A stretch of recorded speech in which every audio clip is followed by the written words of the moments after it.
Oke, baik Ibu, selamat sore Ibu. Sore. Baiklah Pak, boleh minta waktunya sebentar? Boleh. Oke, baik Ibu, dengan Ibu siapa ya Bu? Saya Ibu Salsa, tinggal di Labuhan. Oke, perkenalkan saya Aulia Rahma, saya adalah mahasiswa Prodi S1 Keperawatan dari Universitas Indonesia Medan. Nah, di sini saya ingin mewawancarai Ibu sebentar mengenai komunikasi antara masyarakat dengan petugas kesehatan. Nah, apakah Ibu boleh bisa mengeluangkan waktunya sebentar, Bu? Boleh. Kira-kira pertanyaannya berat nggak ya? Enggak, biasa ini enggak terlalu ini. Boleh. Baik, kita langsung aja Bu ya. Jadi pertanyaan pertama, menurut Ibu bagaimana ya cara berkomunikasi yang baik terhadap pasien? Menurut saya komunikasi yang baik kepada pasien. Otomatis komunikasi ini kan nggak semua orang bisa ngelakuin itu dengan baik ya. Otomatis pasti ada kayak tutur bahasa, cara dan perilaku seseorang berkomunikasi sama orang lain itu kan beda ya. Jadi apalagi kepada pasien, yang dimana pasien ini kan sedang sakit, jadi perlu komunikasi yang lembut atau perlu dengan sentuhan. Misalnya kita tanya, Bu, gimana kabarnya hari ini gitu kan. Berarti kan kita perlu komunikasi yang baik serta memerlukan physical touch itu tadi. Menurut saya sih komunikasi yang baik kepada pasien kepada pasien seperti itu. Oke, baik Ibu, terima kasih. Nah, kemudian kita langsung lanjut aja ke pertanyaan yang kedua, yaitu menurut Ibu apa saja sih kendala-kendala yang menyebabkan pasien dan keluarga tidak merasa puas terhadap asuhan keperawatan yang diberikan oleh perawat ataupun petugas kesehatan lainnya? Menurut saya kendala ya.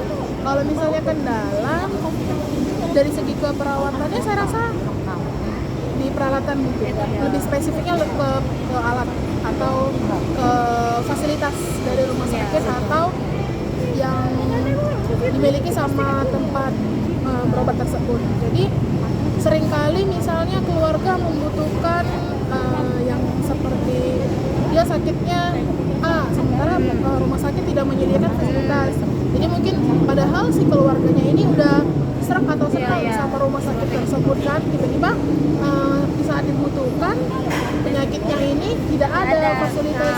Jadi di situ mungkin kendala yang membuat keluarga itu merasa nggak worth it ya ternyata. Padahal kita udah senang nih sama fasilitas yang ada, tapi untuk penyakit lain tidak ada di sini gitu. Mungkin sih itu kendala yang membuat keluarga itu jadi nggak nyaman sih. Oke, misalkan kalau kendala dari ini kan Ibu bicara tentang fasilitas nih. Nah, kalau misalkan dari komunikasi sendiri ataupun dari pelayanan yang diberikan dari perawat ataupun petugas dari kesehatan tersebut, itu gimana? Kendalanya mungkin dari segi pengalaman saya ya, kendalanya mungkin dari segi bahasa atau pemahaman. Misal nih kita tanya, Bu, gimana hari ini kita boleh pulang nggak ke perawat tersebut. Nah, jadi perawat ini kan nggak langsung bisa memastikan ya. Nah, jadi kendalanya kita tuh kadang di keputusan perawat, padahal kan si perawat ini tuh yang handle kita, seharusnya kan dia juga lebih tahu kondisi kita gimana gitu. Jadi mungkin dari segi pengetahuan tentang si pasien sama si perawatnya. Jadi menurut saya kendalanya itu ya kedekatan antara si perawat sama si pasien ini tadi. Jadi kendalanya yaitu kedekatan si perawat sama si pasien yang belum tentu bisa memastikan ibaratnya dapat nggak ini poinnya apa yang diinginkan sama si pasien, karena nggak semua pasien bisa diperlakukan mungkin secara cuek gitu kan. Kadang ada yang memerlukan, Bu ini nanti diminum ya, misalnya perlu ya seperti yang saya bilang tadi, ada perlu physical touch-nya tadi juga gitu. Oke, baik, terima kasih. Nah, kemudian kita lanjut ke pertanyaan yang ketiga, yaitu menurut Ibu apa saja sih kira-kira yang harus dilakukan perawat agar bisa memberikan komunikasi yang baik terhadap pasien?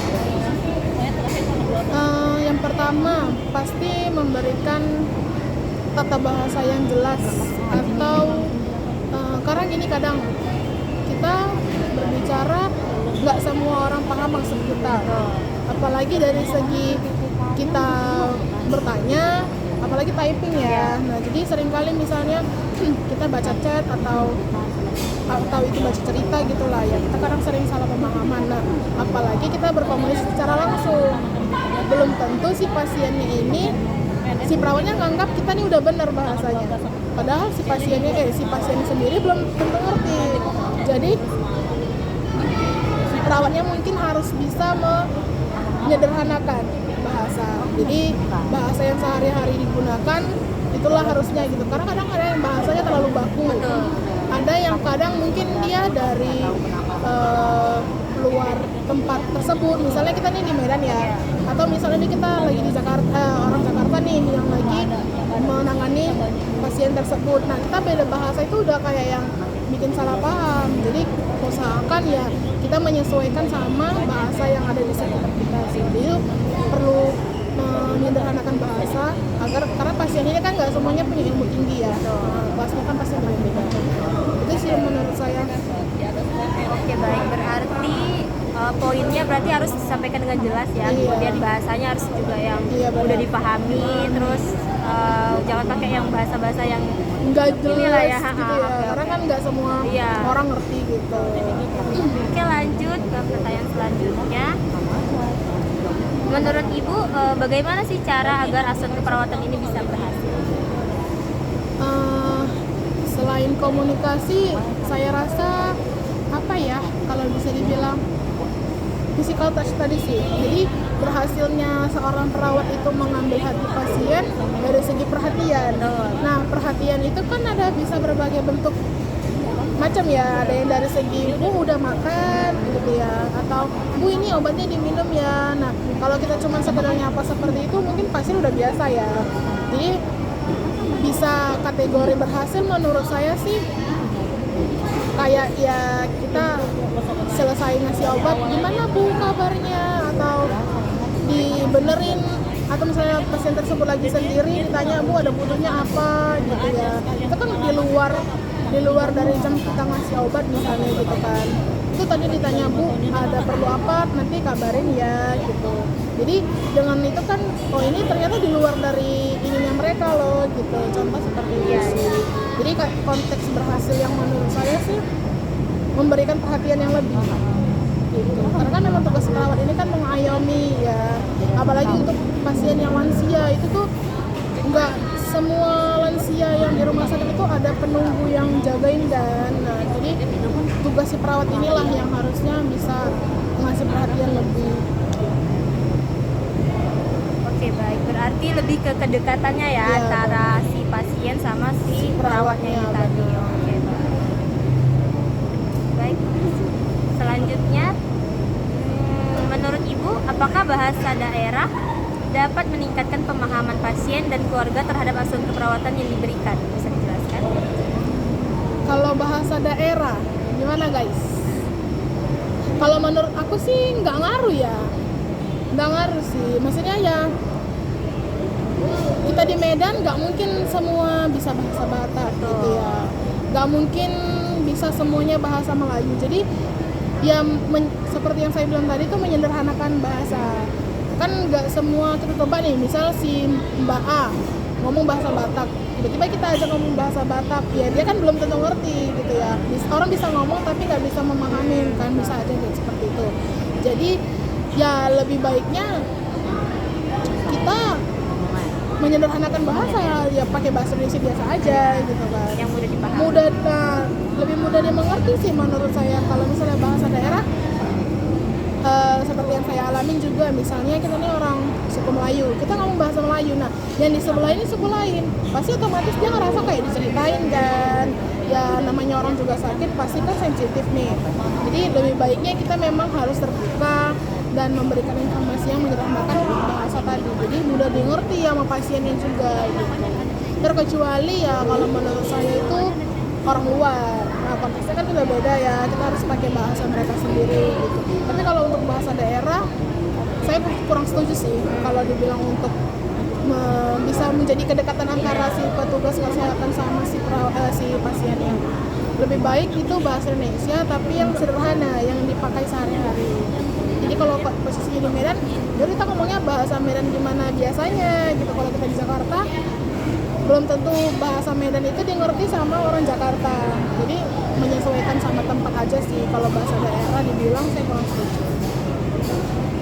Berarti intinya dengan bahasa Indonesia lah ya, sebagai bahasa kita sehari-hari gitu. Kalau memang kayak di Medan lah gitu kan, nggak mungkin lah semua perawatnya harus bisa bahasa Batak gitu kan ya. Lagipun nggak juga perawat itu datangnya dari Medan juga nggak kan. Kita kan harus menyetarakan gitu ya. Oke, baik, pertanyaan selanjutnya itu menurut Ibu bagaimana cara komunikasi atau penyampaian informasi terkait pengobatan yang diterima? Penyampaian informasi terkait pengobatan yang diterima, biasanya sih yang saya alamin kalau lagi di rumah sakit ya spesifiknya itu pasti dijelasin ini obat untuk ini, misalnya ini untuk obat menghilangkan nyeri ya Ibu. Jadi sekiranya ya sudah hilang rasa nyerinya ya jangan diminum lagi. Nah gitu, jadi menjelaskan secara rinci. Kalau misalnya ditanya komunikasi penyampaian informasi yang diterima, ya itu tadi sih harus secara rinci lah. Karena namanya kita petugas kesehatan ini menangani orang sakit yang ibaratnya nyawanya ada sama kita ya. Jadi saya rasa sih harus jangan ngasal gitu juga sih. Saya rasa itu sih. Berarti harus secara rinci ya. Secara rinci. Terus juga kadang kan ada yang mau kadang pasiennya yang ngeyel nih nggak mau ngikutin saran dari perawat ya, gitu. cuman ya memang sih balik lagi ke perawatnya harus bisa memahami ya, harus bisa memahami hati dari pasiennya biar cepat sembuh juga gitu ya.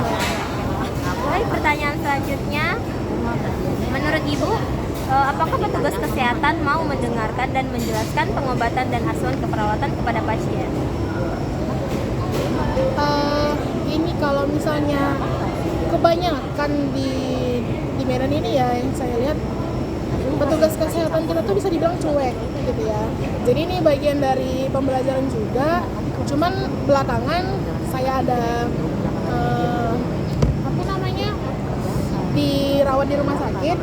Jadi menurut saya ternyata komen-komen orang susternya cuek, si perawatnya nggak mau perhatian atau apa gitu ya. Ternyata salah. Nah jadi saya rasa, misalnya saya mengeluhkan nih, Bu ada rasa nyeri di bagian bawah ini, nanti coba diminum ya Bu gitu. Berarti kan petugas kesehatan tersebut sudah mendengarkan. Artinya dia mau memberikan nasihat. Contoh seperti saya mengalami keguguran misalnya gitu kan. Jadi saya ngerasa dan ada keluhan, saya sakitnya di bagian ini. Setelah kuretase ternyata saya merasakan ada nyeri di kaki kanan gitu. Saya ngomong ke dokternya, terus dokternya menyarankan misalnya gitu kan, kamu jangan banyak minum manis misalnya gitu. Berarti kan dia mendengarkan dan mau memberikan informasi yang lengkap gitu kan. Jadi menurut saya sih sejauh ini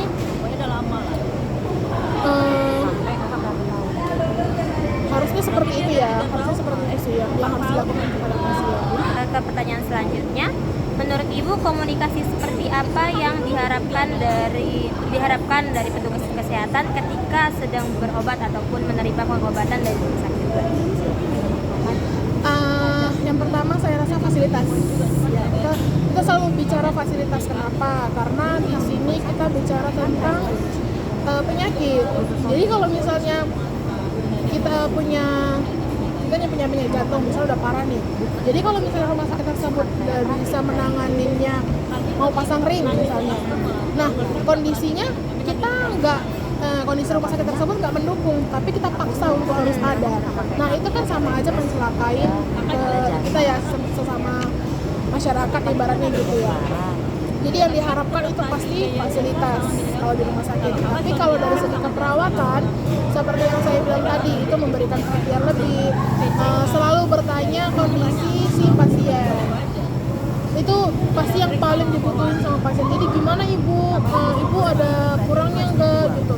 Nah yang saya salutin belakangan saya dirawat di rumah sakit itu dokternya setiap pagi dan malam itu ada kontrol. Nah, jadi saya senangnya di situ ibaratnya yang pemegang ahli dari kita penyakit ini, ternyata saya dikontrol, jadi ngerasa petugas kesehatan ini tuh tadi care sama kita, nggak mau kita tuh jadi lebih sakit gitu kan otomatis kita harus lebih sembuh ya karena udah masuk rumah sakit nih gitu.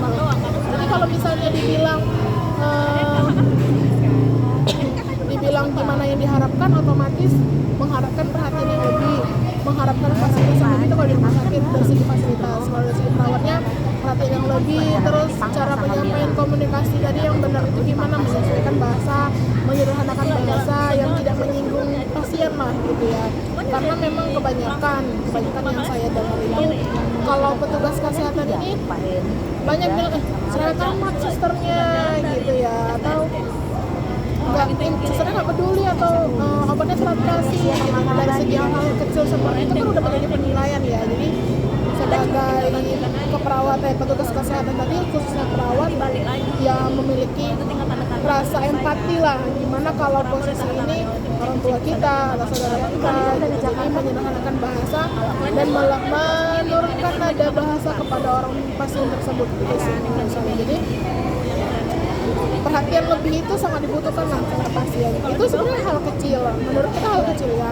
Tapi karena pasien ini tuh lagi sakit, otomatis lagi sensitif. Jadi diperhatiin lebih, terus kita diin kabar, perhatian itu menyederhanakan bahasa. Kita tuh nggak terlalu tinggi loh, kayak misalnya, ibu ini obat apa ya contohnya yang sudah disebut gitu ya.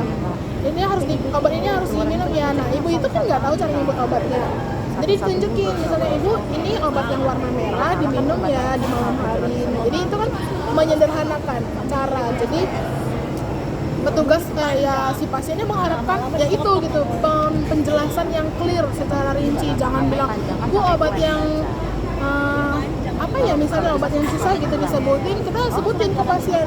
Nah dia yang lagi sakit kan otomatis nggak mungkin mikir lagi ya, kok ini tadi obatnya apa ya gitu. Nah, kalau kita jelasin terus dibilang ini warna merah bu, obatnya diminum malam hari gitu kan secara lebih rinci, berarti kan pasien tersebut lebih ngerti gitu. Itu sih menurut saya. Baik, berarti lebih keterbukaan juga kan dengan dari keterangannya perawat dengan pasien. Terus juga kan mengenai yang ibu bilang tadi perhatian lebih, nah itu kan berarti lebih care gitu lah ya si perawatnya. Karena kan memang sebenarnya itu tugas mereka ya sebagai tenaga kesehatan yang menangani orang sakit gitu. Kita kata orang sakit itu tuh udah mencakup hal yang sensitif gitu. Mengerti lah karena kan ibu saya juga lagi sakit ya. Jadi mengerti banget itu gimana perasaan orang yang lagi sakit gitu. Sensitif banget. Jadi kalau misalnya kita perhatian lebih itu kita udah ngambil hati dia. Ibu gimana kabarnya hari ini, ada kurangnya? Atau ibu ada ngerasain keluhan apa gitu kan, udah susternya baik kok, gini kok gitu ya. Itu udah mengambil hati pasien. Udah pasti dianggap perawat tersebut bisa berhasil. Itu sih menurut saya. Berarti bisa dikatakan perawat itu berhasil mengayomi dari pasien itu mungkin dari perhatian itu tadi. Iya. Oke baik ibu. Kemudian selanjutnya pertanyaan terakhir. Ini menurut ibu apakah petugas kesehatan wajib melakukan interaksi kepada pasien? Ada yang kata lebih dari wajib, saya rasa harus ya. Karena kan itu tadi ya, harus memiliki interaksi yang baik otomatis ya. Karena memang itu sih fungsi perawat ini kan penghubung antara dokter spesialis ke pasien. Nah jadi kita ini di tengah-tengah, gimana caranya bahasa si dokter tadi menyampaikan ke si pasien, disederhanakan sama si perawat. Itu sih, jadi menurut saya harus bisa melakukan interaksi. Sebenarnya tugas perawat itu ribet loh gitu. Salah ngomong bisa salah ngomong pasien sakit hati. Tapi pesan dari dokter nggak disampaikan, kita juga jadi beban ya. Nah, jadi harusnya memang disampaikan tapi dengan cara menyederhanakan bahasa. Ibaratnya gini loh, ada orang yang sakit hepatitis, ibu kata dokternya 5 hari lagi meninggal. Nah, gitu kan kita nggak menyampaikan itu dengan menyederhanakan. Jadi bisa dibilang, ibu ini obat ini minum ya, ibu biar cepat sembuh, misalnya gitu kan. Berarti kan menurunkan nada bicara juga, itu membuat pasien kan lebih mengerti daripada kita ngomong harus yang judes atau ngomongnya sedikit, itu buat pasien kan nggak ngerti ya. Jadi butuh lah, interaksi itu pasti butuh. Seharusnya pun dan sebaiknya saya rasa pagi dan malam itu memang wajib mengontrol pasien sih, tapi beberapa rumah sakit saya rasa udah menjalankan itu sih ya. Saya salut dengan rumah sakit yang baru terakhir saya temuin, itu memang mereka benar-benar kontrol dan perawatnya juga baik-baik, jadi interaksi mereka itu bagus, nggak sampai kita disuruh tunggu lama gitu. Itu juga bagian dari interaksi, bentar ya bu gitu. Ya udah mereka geraknya cepat gitu, karena mereka nggak mau si pasien ini tadi kayak mungkin saya nunggunya berdiri gitu. Ibu bisa duduk dulu, itu kan bentuk perhatian ya. Nah, jadi interaksi seperti itulah. Bisa aja sih kalau yang si perawatnya ini nggak pintar interaksi, ya udah dia biarin aja kan si pasiennya berdiri gitu. Tapi karena beliau interaksinya bagus, beliau suruh bu duduk dulu ya, nanti saya kabarin lagi, atau bu nanti aja bu tiduran aja dulu di kamarnya, nanti saya balik lagi informasikan. Nah, seperti itu kan interaksi yang bagus. Jadi ya sangat-sangat perlu lah. Jadi agar tugas si perawat tadi ini nggak sia-sia gitu yang ilmu yang dia dapat, karena memang nggak mudah jadi perawat ini. Tadi kan seperti saya bilang, penghubung antara dokter spesialis ini gitu. Jadi harus memang benar-benar kita tuh di pihak pasien lah. Itu sih menurut saya, harus bisa interaksi yang baik ya. Mungkin itu saja menurut saya Mbak. Oke baik, berarti memang sih itu salah satu dari tugas perawat juga, itu sebagai jembatan antara pasien dengan si dokter ini. Dokter ya benar. Jadi kesimpulannya, oke baik. Kemudian kesimpulan dari wawancara kita hari ini berarti harus ada keterbukaan, nah juga terus kemudian penyampaian yang secara lebih jelas dan rinci. Oke, kemudian fasilitasnya rumah sakit kemudian itu lebih keterbukaan ya. Kalaupun memang rumah sakit ini tidak ada menyediakan ataupun tidak memadai gitu ya fasilitasnya, harusnya terbuka dengan pasien gitu ya, atau mungkin bisa dirujuk ke rumah sakit lain yang lebih memadai gitu ya. Oke baik, bukannya malah ditahan-tahan ya kan di rumah sakit yang awal gitu. Oke baik Ibu, terima kasih Ibu atas waktunya.